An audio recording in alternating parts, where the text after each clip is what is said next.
Olá, seja muito bem-vindo a mais um um podcast, que é um complemento do estudo da sua lição. E hoje a gente vai estar falando da primeira lição do novo trimestre, que é a lição de Levítico, com o tema Jesus. Mas antes da gente dar continuidade hoje, a gente vai apresentar o convidado que a gente trouxe hoje aqui. Quem que a gente trouxe hoje? Nós temos aqui um convidado especial. Todos são, né? Mas hoje é o Brunão. O Bruno aqui é um ativo jogador de vôlei. O cara é profissional. O menino 2 metros de altura. 2,10 metros, né? Eu acho ele ou jogador de vôlei ou de basquete. Falar nisso, Everton, eu senti sua falta Eu também da semana passada. Que bom que você está aqui. Que bom. Muito bom, Muito legal. Mas a gente está aqui o Bruno, que cedeu aí o tempo, Bruno. Quero já te agradecer. O Bruno, ele é associado da diretoria dos jovens da Igreja Adventista da Central e também membro associado aí da diretoria dos Desbravadores. Dá um oizinho aí pra galera, Bruno. Oi, Vitor. Oi, Wellington. Oi para você que está nos assistindo aqui. E eu queria primeiramente agradecer o convite que vocês fizeram, né? Eu assisto, tô sempre lá assistindo, deixando meu like, Sei. apoiando o Te projeto. agradece. E é um prazer eu estar aqui hoje. Desde que eu me entendo por gente, estou na igreja, sou adventista, tenho esse prazer, eu posso dizer isso, né? E assim, eu sempre procuro estar nessas coisas, estar envolvido na igreja, que é algo ótimo para nós. Que isso, primeiramente, nos fortifica para nós podermos ajudar o nosso próximo, espalhar para essas outras pessoas, né? Mas então, como o Vitor disse, né, eu atuo nos Desbravadores, com as crianças e adolescentes, e também na diretoria do Ministério Jovem. Muito legal. Bruno, eu te agradeço realmente de você estar aqui. É a primeira de muitas vezes, tá? Com certeza. O convite aí, ele já fica aí para estar voltando, né? Para estar voltando mais vezes. Bom, antes da gente dar início de fato à lição, o mais correto, como a gente sempre tem feito, é fazer uma oração. Eu queria que o Brunão pudesse estar fazendo uma oração pra gente dar início. Então vamos falar com o nosso Deus. Querido Deus, muito obrigado, Senhor, pela vida que o Senhor nos concedeu. Obrigado por essa oportunidade de nós estarmos aqui para meditar na sua palavra e refletir do teu amor, Senhor. Pedimos que o Senhor envie o Espírito Santo sobre nós e nos abençoe e nos dê o discernimento correto e também estenda uma bênção especial para aqueles que estão nos assistindo, Pai. Amém. Isso é o que te pedimos e te agradecemos em nome de Jesus. Amém. Amém.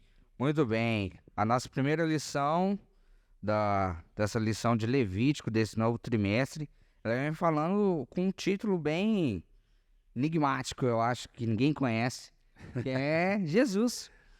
Que ela já mostra aqui 4 tirinhas, né? A primeira aqui, já com um subtítulo das 2 primeiras tirinhas, que prometeu tudo, entregou nada. Nas 2 tirinhas de baixo, prometeu tudo e entregou tudo. Aqui fazendo uma analogia, né? Vamos pôr assim, do que aconteceu lá no Éden, com a serpente ludibriando, né? A Eva, enganando ela, para que ela pudesse cometer o pecado. E aqui a consequência do pecado que a gente vai ver aqui no decorrer da lição, que causou isso lá atrás. Embaixo que Jesus abraçando 2 pessoas e ali um pensamento, né, uma nuvenzinha dele pisando na serpente, que vai ser uma consequência, né? E aqui o porquê que essa consequência aconteceu, de que lá atrás ele morreu pela gente, de que os pecados que cada dia que a gente comete, ela é por causa de Jesus, de que ele foi o nosso Salvador. O que vocês, quando vocês bateram o olho aqui na tirinha, o que vocês achou que ia ser a lição que ela iria falar? A própria questão do texto-chave, né, o que significa aí a questão do Levítico, é justamente sobre a entrega, né? Exato. A gente vai discorrer aqui, mas pegando aqui já aquele bate-pronto que as tirinhas, né? A ideia das tirinhas Ajuda, é o que você falou. O engano é desobediência, né? A primeira tirinha aqui, a gente Sim. tem a queda e a consequência, né? Exato. Disso. A gente tem a promessa, até tem uma sandalinha de Jesus aqui pisando na cabeça, serpente. né? E o cumprimento da promessa, que é o sacrifício. Então, esse bate-pronto. Eu acredito que o Brunão também esteja com essa mesma... E eu ia falar justamente sobre isso. Uma coisa que me chamou a atenção direto aqui quando eu olhei é que tem aqui na imagem, no balãozinho, Jesus pisando na serpente, né? Que já é uma referência direta à primeira profecia em relação ao Messias que nós temos na Bíblia, que é logo ali em Gênesis 3,15, que diz que o descendente da mulher ferirá a cobra na cabeça e a serpente, por sua vez, lhe ferirá no calcanhar. Isso já predizendo como viria no futuro, Jesus esmagaria de uma vez por todas Satanás. E é interessante porque é a primeira profecia que fala de Jesus, de ponta a ponta. Desde o Gênesis a gente já começa a ver Jesus ali presente. Mesmo que em profecia, ele já está ali. Exatamente. Exato. Já dando sequência aí para a parte de domingo, o que fala esse título, Jesus em toda parte? Cara, vamos lá, vamos pegar. Nós sabemos que Jesus é o princípio e o fim, o alfa e o ômega, né? São passagens aí, versículos que eu acho que tá na memória de todos aí, né? O alfa e o ômega, o primeiro e o último. Agora, o que é legal que a gente vê em toda a Bíblia é que Jesus, ele é realmente o princípio e o fim, o meio, durante, o antes, o depois. Jesus, ele está em toda parte, né? Como a gente acabou de ser mencionado, quando ocorre a queda e vem a promessa de que Jesus a primeira promessa messiânica, né, da vinda de Cristo, a gente vai discorrer um pouquinho como que é essa questão do seu sacrifício, mas ali Deus já derrama sobre nós, como diz Ellen White, toda a dádiva do céu. Jesus, ele representa o melhor. Foi a maneira como Deus se revelou a nós e ele é tudo. Quando a gente examina as Escrituras, né, a gente, inclusive a passagem de João, capítulo 5, verso 39, nós nos referimos que nas Escrituras nós temos em Jesus a vida eterna. Então, poxa, nele contém a vida. A Bíblia também nos ensina de que sem Cristo não há vida. E isso é tão verdade que para ter a eternidade pertence a quem? A Cristo. Aqueles que estão com o seu nome escrito no livro da vida do Cordeiro, é aqueles que viverão eternamente. Então, assim, sem Cristo não há vida. Jesus em toda parte. Se a gente pegar o Pentateuco ali, algumas pessoas, inclusive, acham que a história de Jesus ele vem do Novo Testamento, né? Não. Jesus, ele está...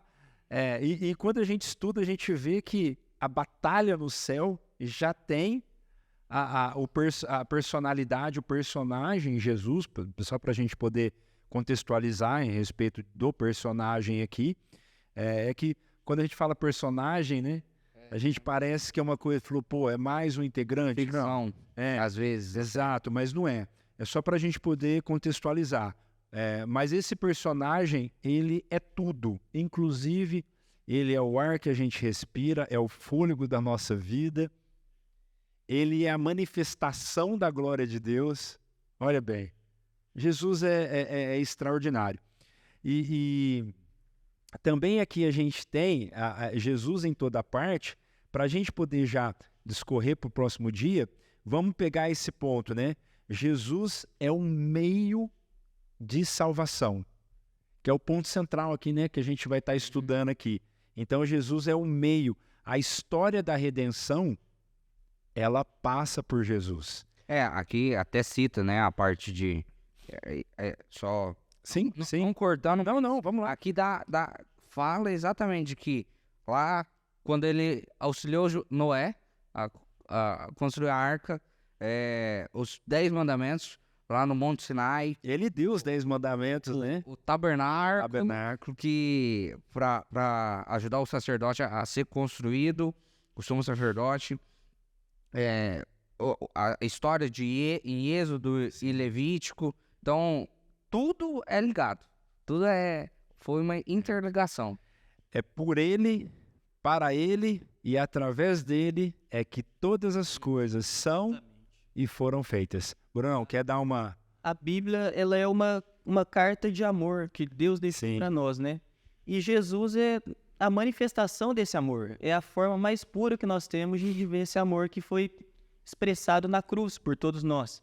Então, é interessante a gente ver ali que o título é Jesus em toda parte. Na Bíblia, desde Gênesis até o Apocalipse, Sim. nós podemos ver que Jesus está presente. E diversos profetas ali dizem sobre a vinda do Messias.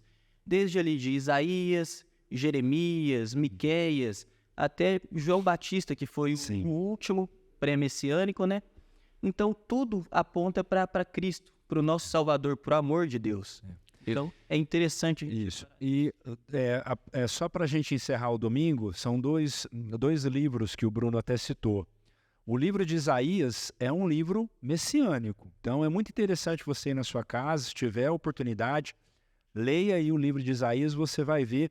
E o livro de Levítico, a gente começa a entender a relação de toda a questão do sacrifício. Então, são esses dois livros que é interessante a gente ter aqui como leitura, como estudo. Tá? Então, Aqui, só pra gente já fechar e partir pra segunda, aqui eu grifei até uma parte que a própria lição dá aqui no fim, que fala que quanto mais prestarmos atenção aos detalhes que apontam para Jesus em Levítico, mais profundo será nosso entendimento das palavras e ações de Jesus apresentadas nos evangelhos. Então aqui vem mostrando já no início a importância que o livro de Levítico tem, a grande carga que Levítico carrega, que às vezes mais para frente é colocado dessa forma, de que o livro é até um livro esquecido. As pessoas às vezes ignoram esse livro. Tanta atenção, né? E só que quando é estudado a fundo, a pessoa entende o quão profundo que é essa carga que Levítico carrega. isso. E na parte segunda, o que é o convite de Levítico? Bom, então aqui vem trazendo sobre o convite de Levítico, que Levítico nos faz um convite a nós olharmos para o nosso Criador, a nós olharmos para Cristo, o nosso Salvador. Então ali ele tem diversas referências, diversas profecias que tudo visava Cristo. Mas para a gente entender um pouco melhor, dá para a gente avançar um pouco para o Novo Testamento em João 6,51, que ali Jesus está dizendo para os judeus, e ele diz o seguinte: eu sou o pão vivo que desceu do céu. Se alguém comer desse pão, viverá eternamente. E o pão que eu darei pela vida do mundo é a minha carne. Então ali Jesus está dizendo que a gente tem que comer um pão. E ele diz que o pão é a carne dele. Forte, né? Às vezes é forte, é meio estranho, às vezes assusta de ler, né?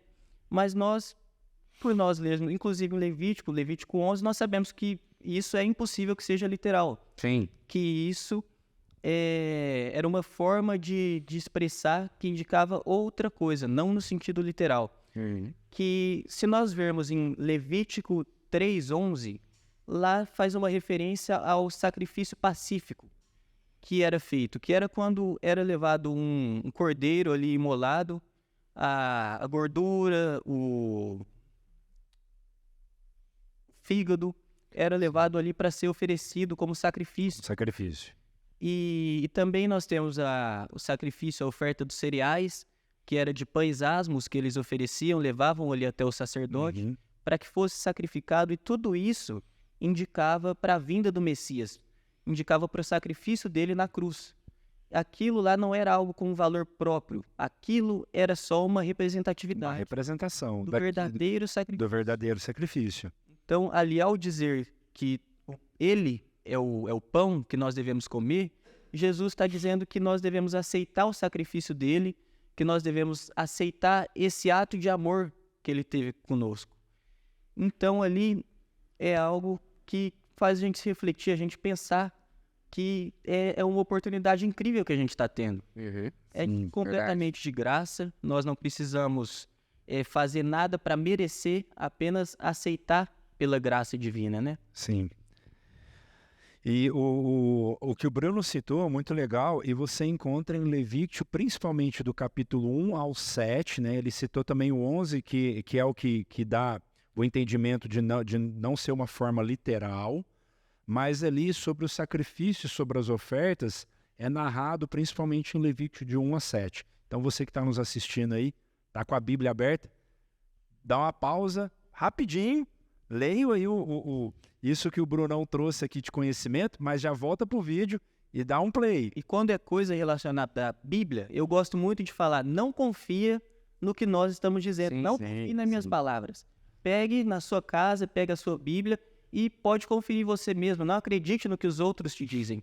Quando Perfeito, isso mesmo. E aqui, essa própria parte, ela cita de um exemplo, né? Uma coisa a mais de que para chegar ao Pai, Jesus é a porta, né? Que eles fazem essa referência de que Jesus é a porta, ou seja, você não chega ao Pai sem passar por Jesus.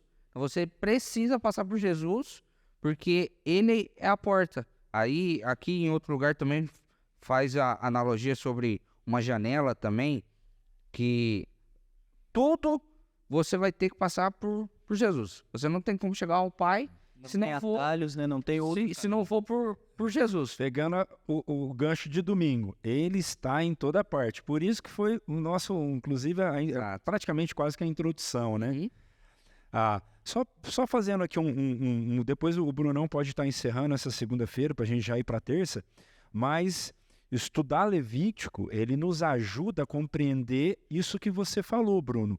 As palavras de Cristo, pô, eu sou o pão, da minha carne, né? Para a gente poder realmente ter a profundidade disso que Cristo estava, o que ele estava querendo nos dizer, a gente precisa realmente voltar e ter essa leitura sobre Levítico e começar a fazer esse relacionamento. Brunão, você que está com a segunda-feira aí, se tiver mais alguma coisa, por favor, pode ficar acanhado, não. É basicamente isso. Para encerrar só, Jesus é um meio. Nós temos que buscar Jesus e o livro de Levítico, ele nos incentiva diretamente a buscarmos a Jesus. Porque tem várias referências que nos fazem visar a ele. Então, tudo busquem a Jesus. A gente tem que estar sempre firmes em Jesus. Pois bem. Dando sequência aqui, a parte de terça, ela vem trazendo um título meio estranho até, de você só bater no olho, você fica aqui assim, numa dúvida, sem entender o que é. Que é o desaprendendo demologia. Aqui essa parte de terça, ela vem citando sobre o que Satanás vem fazendo, começou fazendo, continua fazendo, de inverter os valores, trocar a posição, de colocando Deus, de como ele é um Deus terrível, ele é um Deus odioso, ele é um Deus rancoroso, e que ele, o Satanás, ele é bom, ele vai te ajudar, ele tá do seu lado, ele tá te apoiando. Então isso ao longo dos séculos, ele foi colocando de uma forma de que Deus era esse Deus de que todo mundo tinha que ter medo. E aqui próprio, a lição ela comenta sobre a teologia, quem é Deus, fazendo essa referência, né, de que, comentando sobre os pagãos e os cristãos, sobre a teologia de quem é Deus, e é ensinado sobre essa demologia de quem são os demônios. Logo abaixo aqui vem citando de que Deus, ele não é esse Deus da forma que é mostrado para as pessoas, de que é esse Deus injusto, rancoroso, de que ele é um Deus até que se irrita facilmente, logo qualquer coisinha que você faz, você já vai irritar ele. E se nós temos uma certeza, várias certezas nós temos, né? É da sua longanimidade e de sua misericórdia. Exato. É já comprovado pela palavra de Deus, pelas profecias. E quando a gente interioriza e olha para a nossa própria vida, a gente vê, falei, gente, como Deus, o trato individual em cada um, todo ser humano tem uma experiência, aqueles que o buscam têm uma experiência particular e pode dizer, eu sei que Deus com a minha vida foi muito misericordioso. Eu sei que com Deus com a minha vida, ele foi longânimo e muito paciente. Então, o que distorce realmente tudo isso que você falou, né? Satanás, toda essa inversão de valores, essa inversão de valores que desde né, Jardim do Éden, inclusive, a gente sempre tem que estar falando, nós temos aqui o livro, o Grande Conflito, que está sendo distribuído pela Igreja Adventista.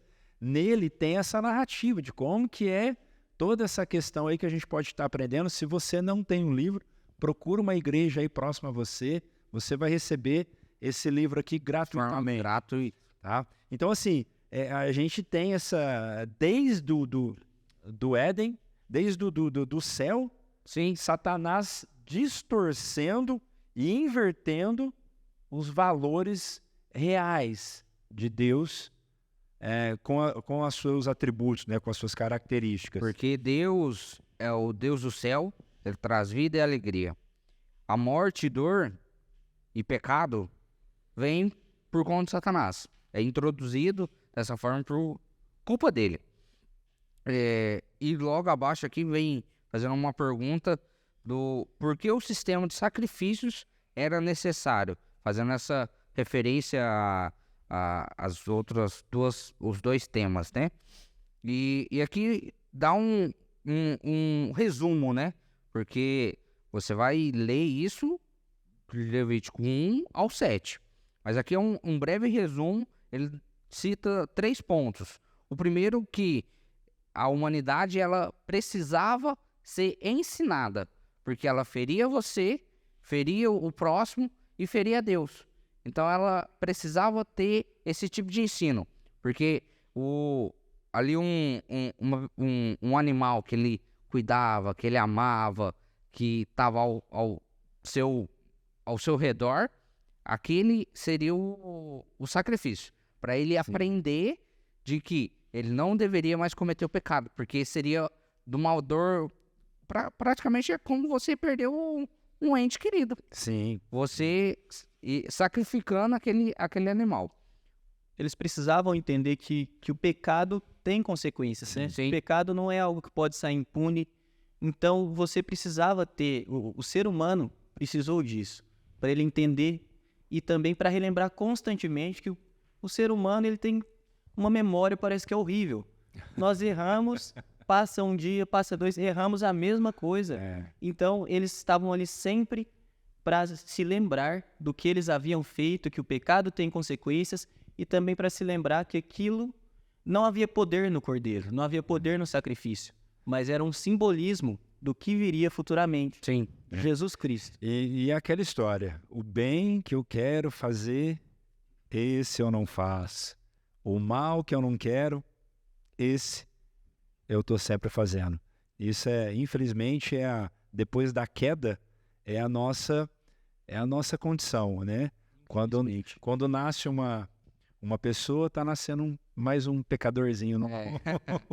E aqui a lição ela já grifa uma parte que eu achei interessante, que à medida que o pecador entendesse melhor os terríveis resultados do seu pecado, ele começaria a ter uma mente transformada.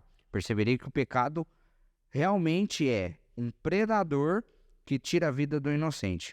Então, é um processo, né? Com certeza, ali de primeiro momento que ele matasse o animal, ele não mudaria. Seria algo momentâneo, mas seria um processo de adaptação que a longo prazo ele iria entender. Algum comentário para a gente já fechar e partir para a parte quarta?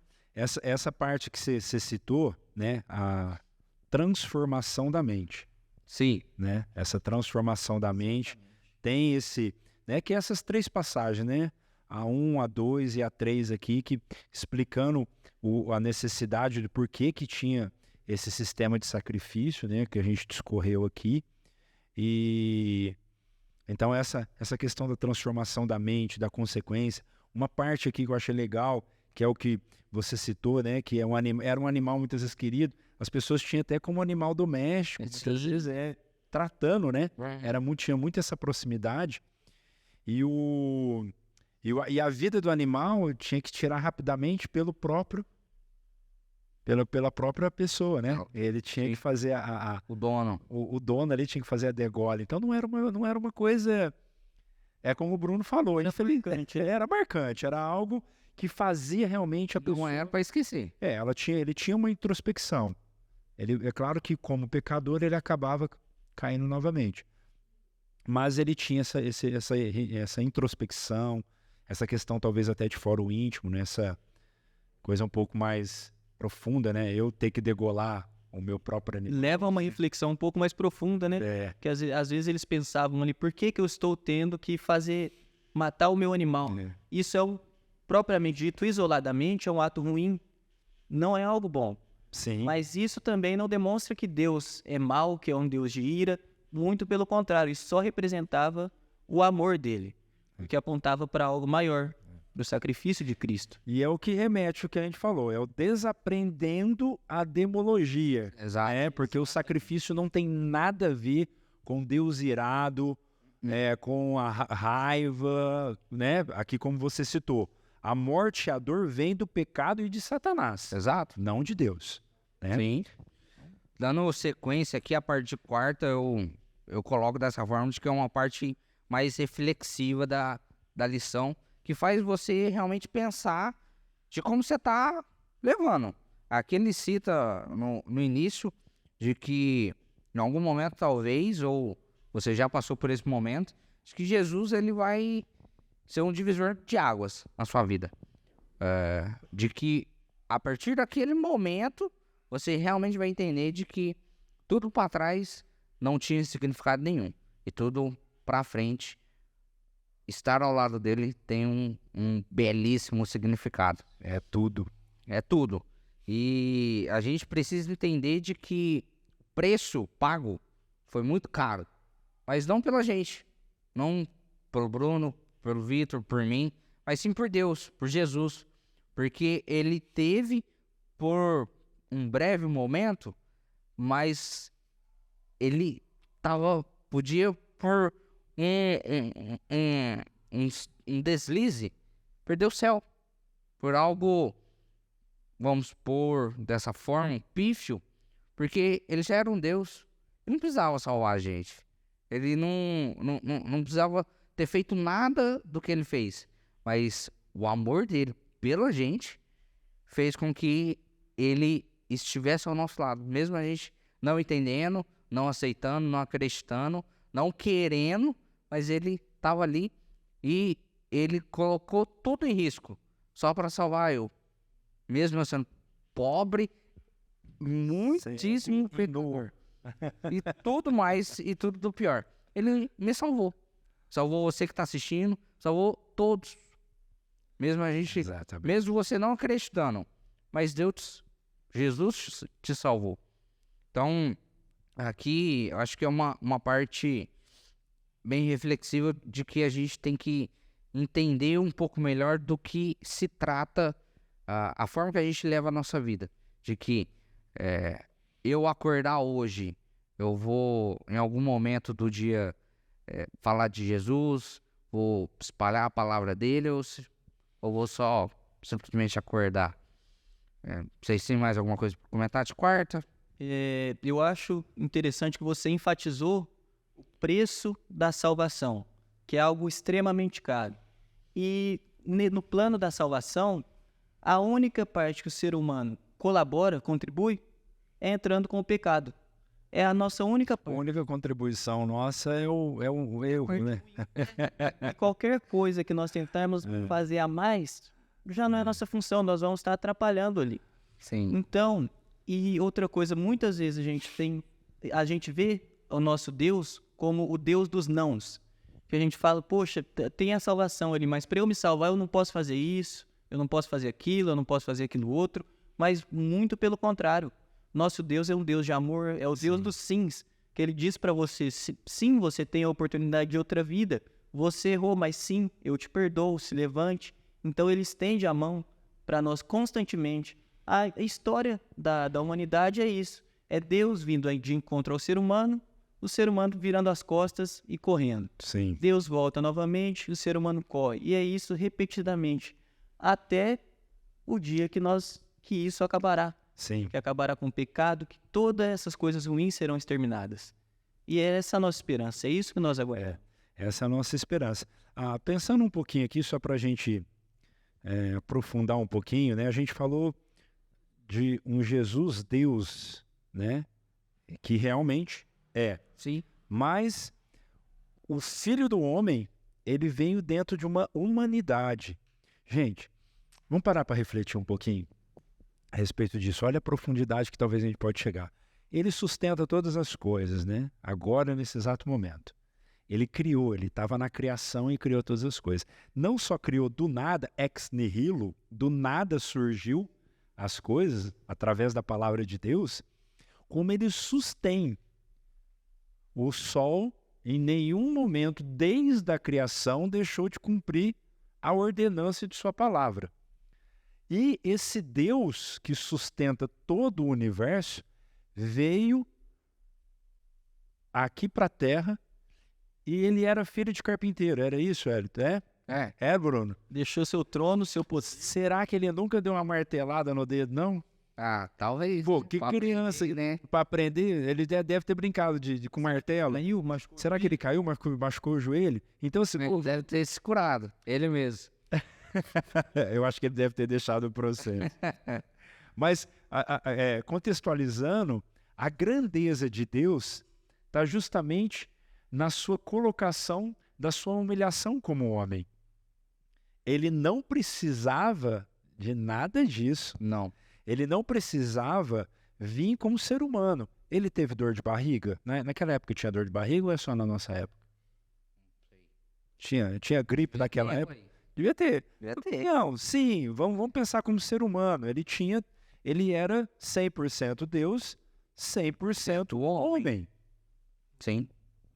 Eu tenho dor de cabeça de vez em quando. Naquela época os outros tinham dor de cabeça? Talvez não. Talvez não. Algumas coisas talvez é contemporâneo, isso aí até existe. queria beber leite, não sabia pedir para Maria. Ele também passou por tudo que nós passamos. Ele não conseguia ser compreendido. Exatamente. Ele como bebê, ele deve ter chorado.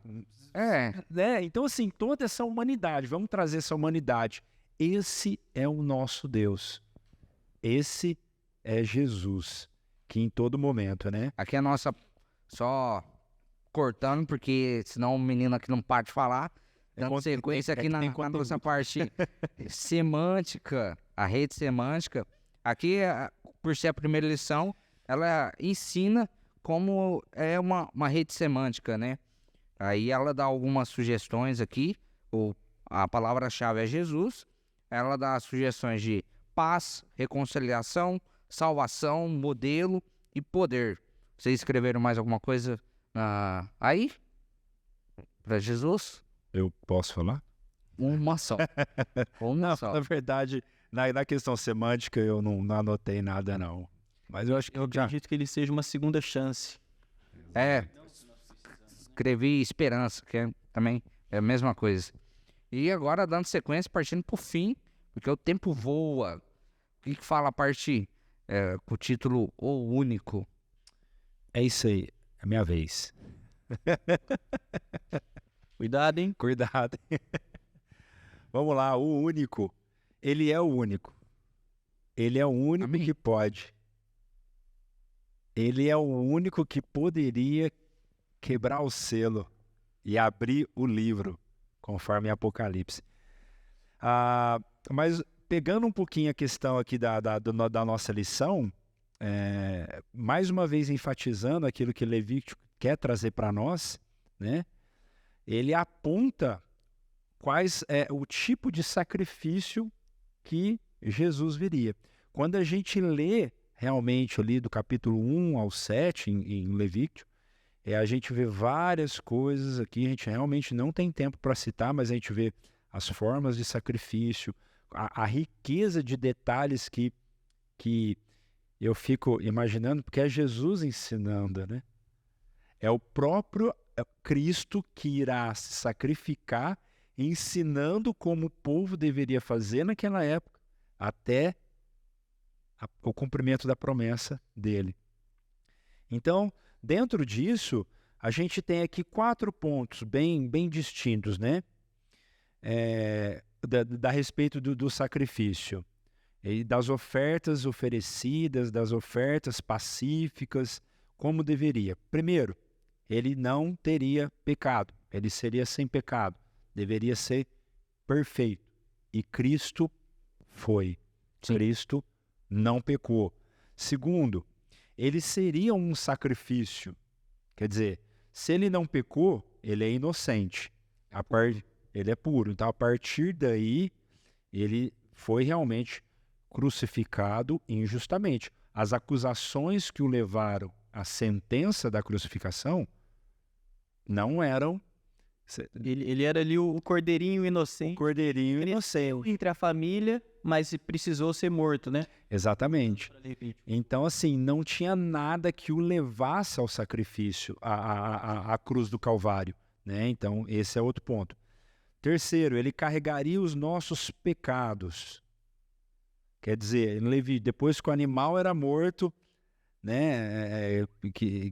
Depois que o animal era morto pelo pecador na porta do tabernáculo, aqui ensinando um pouquinho, Sim. fazendo essa conexão. A gente precisa, a ideia é justamente para a gente poder não negligenciar o que o livro Levítico nos ensina, a gente tem que fazer esses apontamentos, né?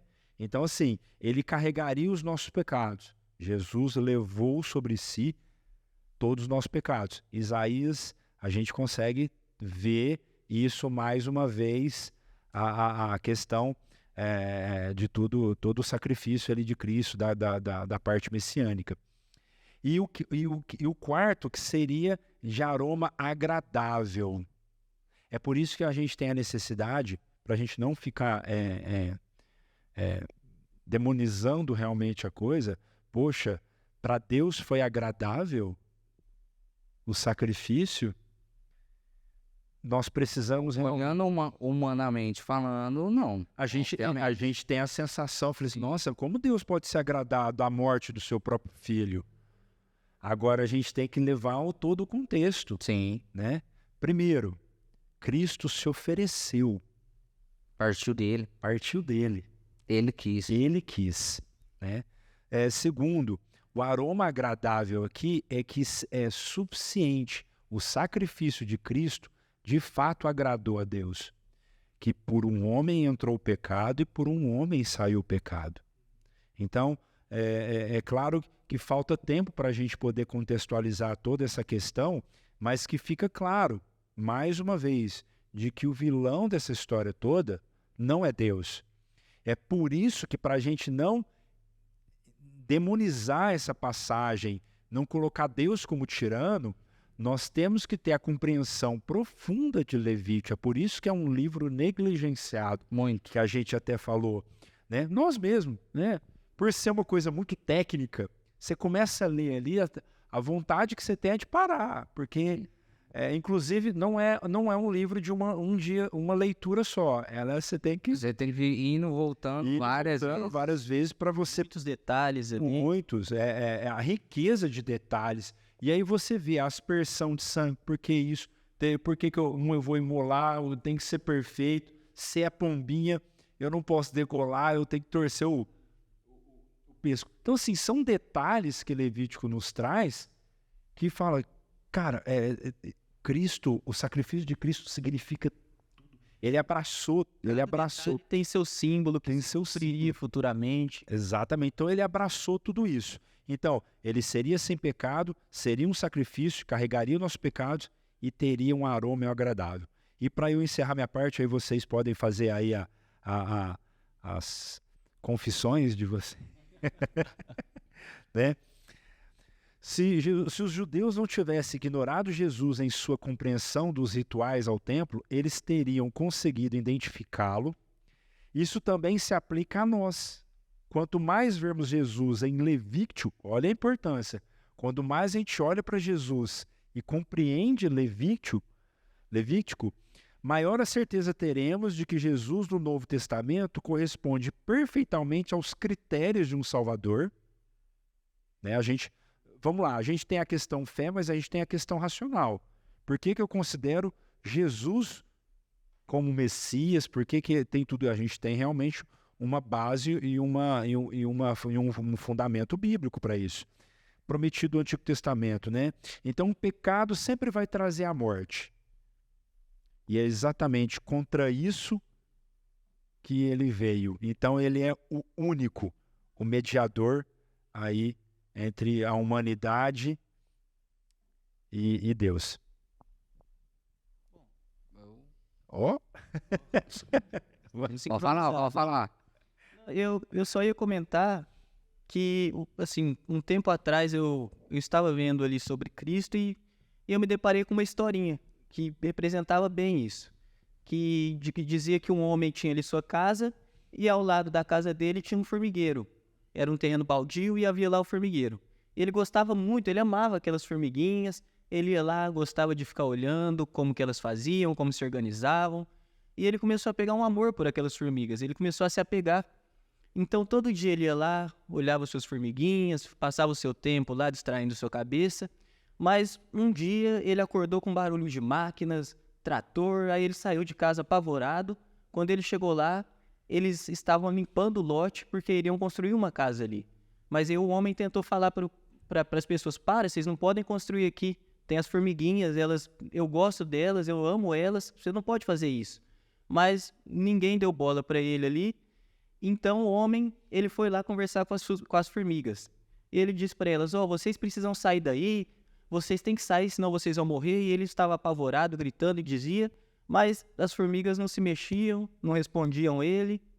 E no fim das contas, ele não conseguiu se comunicar com as formigas e as formigas acabaram morrendo.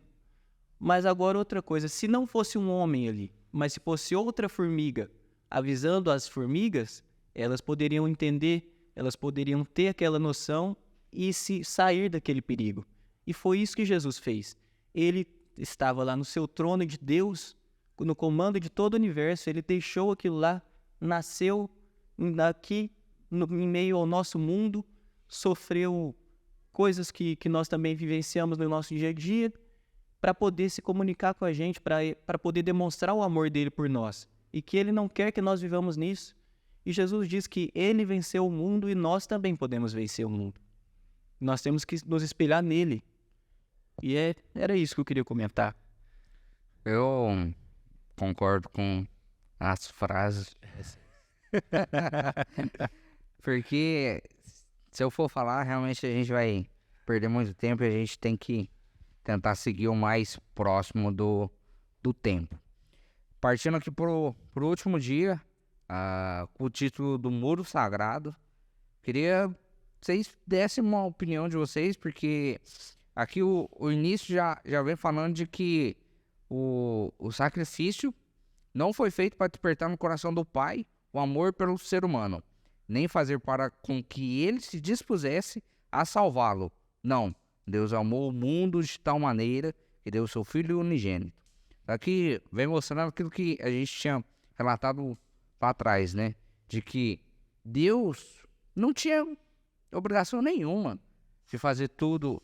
Jesus não tinha obrigação nenhuma de ter morrido pela gente, ter sido o sacrifício, de ter sido o cordeiro.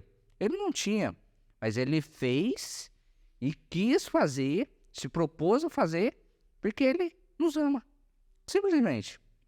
Mesmo a gente sendo pobre e pecador, ele ainda continua amando e falando, olha, eu sei que você é pecador, mas por você ser pecador, eu tô aqui. Se você vir até mim, eu te levo até o Pai. Para você, um dia, estar ao lado do Pai. Então, aqui, essa lição, acredito que ela vai ser muito... fazer com que a gente se aproxime mais de Jesus, tenha uma visão de que Satanás não é bom. Satanás nunca foi bom, desde o momento que ele foi expulso do céu. Sim, desde que foi achada a iniquidade, né, dele, né? Então, ali a gente tem que tomar muito cuidado, porque, querendo ou não, também é uma linha tênue de você passar do limite, vamos supor assim, e você tá do lado de Jesus. Ou, dependendo da forma que você vive a sua vida, às vezes é muito mais fácil você estar com comunhão com Ele, estar falando do amor dele, pregando para outras pessoas. Então a gente sempre tem que ter saber o limite, de que se a gente está ultrapassando muito o limite, pera lá, eu tenho que voltar pros braços do Pai, porque ali é o meu lugar. Porque Jesus mostrou de que mesmo eu sendo assim, Ele me ama e que eu posso sempre estar ao lado dele. É isso aí. E você que está nos assistindo, tenha certeza desse amor. Satanás, ele tem procurado, eu vou até ler aqui, de forma incansável, retratar Deus de forma distorcida e interpretar, né? Talvez eu não sei vocês, mas em alguns momentos da minha vida, da minha carreira, a gente tropeça, a gente erra, é natural. O ficar no chão, que não é. O cair aí é escolha. O cair é do homem, o levantar é de Deus, né? Não tem um ser humano nessa terra que caia e estenda as suas mãos a Deus e Deus não o levante. Não, isso aí eu teria que ler a Bíblia novamente para poder pensar de uma forma, para poder esquecer, eu teria que esquecer as coisas. Então, assim, e teve momentos assim que a gente muitas vezes se depara e a gente receber ou não, quando a gente quer alguma coisa, é muito difícil.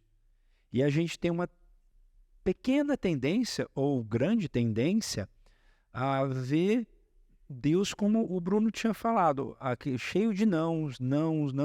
E a gente muitas vezes acaba vendo Deus como um Deus bravo, tirano, um Deus que só corrige, né? E não é. Os seus mandamentos, a criação da lei de Deus, nada mais é que os seus atributos, que se o pecado é a transgressão da lei e no céu ocorreu o pecado, no céu tem a lei de Deus, que é os atributos dele. Então, que a gente possa realmente se aprofundar nessa entrega do amor de Deus, nele como um sacrifício vivo e a representação única do seu Filho como o nosso Salvador aí, aprofundando e vendo de verdade, de fato, a realidade de quem é Deus em nossas vidas, que é um Deus de amor e sacrifício. Consideração final. Bom, eu vou comentar só um pouquinho ali para finalizar da última parte ali, do último parágrafo, que fala que Satanás ele vem tentando constantemente confundir a cabeça das pessoas, confundir o meio espiritual, e ele fala também sobre a confusão entre a lei moral e a lei cerimonial. Sim. Que ali tem pessoas que usam, fora de contexto, a abolição da lei cerimonial, que eram, por exemplo, os sacrifícios ali que apontavam para Cristo. Sim. E a partir dali da consumação com Cristo na cruz, não havia mais a necessidade. E algumas pessoas confundem e usam isso para argumentar sobre a lei moral, por exemplo, os mandamentos. Os mandamentos. Então, tiram de contexto e dizem que nós vivemos no tempo do amor, que Jesus morreu por nós, por amor realmente. mas agora não é todo um... Não é uma libertinagem, né? É uma coisa como se tivesse, muito bom isso que o Bruno falou, que é exatamente assim, Jesus ele não anulou a lei com o seu sacrifício, pelo contrário, ele viveu sobre a lei e cumpriu a lei, né? O que ele aboliu realmente foi o sacrifício, porque ele é o sacrifício. As coisas que apontam. Perfeito, exatamente, muito bem colocado aí como pode, vamos lá, Bruno. Eu vou aqui ler o que que Jesus diz aos seus discípulos em Mateus 5, 17 e 18. Ele diz assim: não penseis que vim revogar a lei ou os profetas, não vim para revogar a lei, vim para cumprir, porque em verdade vos digo, até que o céu e a terra passem, nem um i ou um tio jamais passará da lei até que o mundo se cumpra. Então ali Jesus deixa claro aos seus discípulos que as leis valem, que nós precisamos cumpri-las, nós vivemos também pela misericórdia divina e também nós temos que cumprir as suas leis. E também ali em Romanos 4,15 diz assim, porque a lei suscita a ira, mas onde não há lei, também não há transgressão. Eu achei interessante que você disse que o pecado é a transgressão da lei. Sim. Mas vamos supor que nós vivemos sem leis. Onde não há lei, não há transgressão. Se não há transgressão, eu também não há pecado. Se não há pecado, eu não preciso ser perdoado. E se eu não preciso ser perdoado, Cristo morreu em vão? Exatamente. Então é algo assim até lógico nós pensarmos. Sim. Então existe a lei, existe transgressões das leis, existe o pecado. Se nós pecamos, nós precisamos do perdão, e o perdão nós conseguimos de uma única forma, que é através do sacrifício de Cristo na cruz, da aceitação. Quando nós afirmamos que nós somos pecadores, automaticamente nós temos que, pelo raciocínio lógico, nós temos que afirmar que existe uma lei. Qual é a base, qual é o critério que eu utilizo? A gente pode pegar até a questão da parte da humanidade. Como que um juiz consegue determinar uma sentença a uma pessoa? Baseada em quê?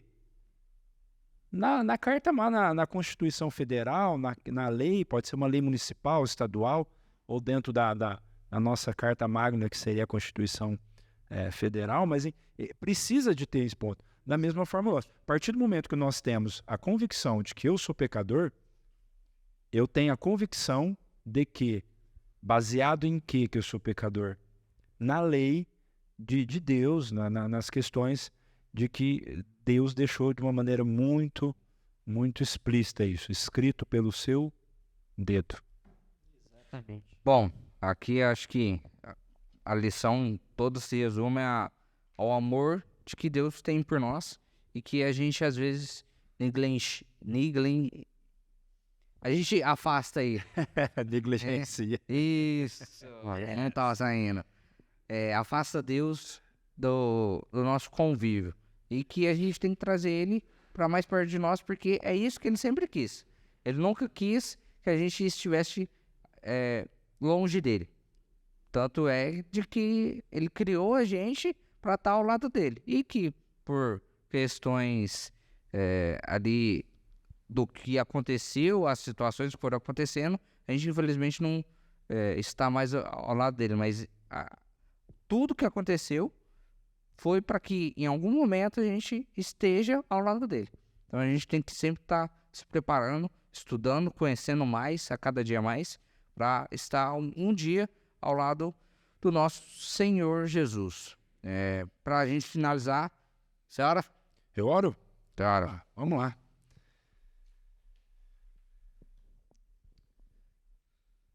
Bondoso Deus e eterno Pai, queremos te agradecer por mais um dia de vida, por mais essa oportunidade que nós estamos aqui.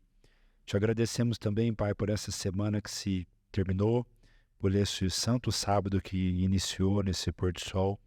Obrigado, Pai, pela sua oportunidade de estarmos lendo a sua palavra. Peço que o teu Espírito nos ensine, nos dando discernimento, conhecimento, sabedoria, para que cada dia mais possamos andar conforme a tua verdade. nos ensine e nos ajude. O Senhor é a nossa única esperança e declaramos que o Senhor é o único Senhor e Salvador, o sacrifício perfeito e de aroma agradável a Deus. Obrigado, Senhor, pelos méritos que nós não temos méritos nenhum, pelos méritos do Teu Filho, Jesus Cristo, é que pedimos e agradecemos. Amém. Amém. Essa é a nossa lição 1.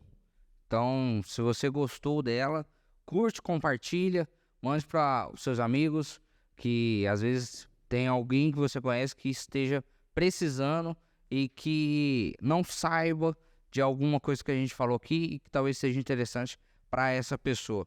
A próxima lição é a lição 2, a devoção. Então, que possamos continuar firmes e fortes aqui, que no próximo programa você esteja conosco aqui acompanhando mais esse Pod Cristão. Até mais!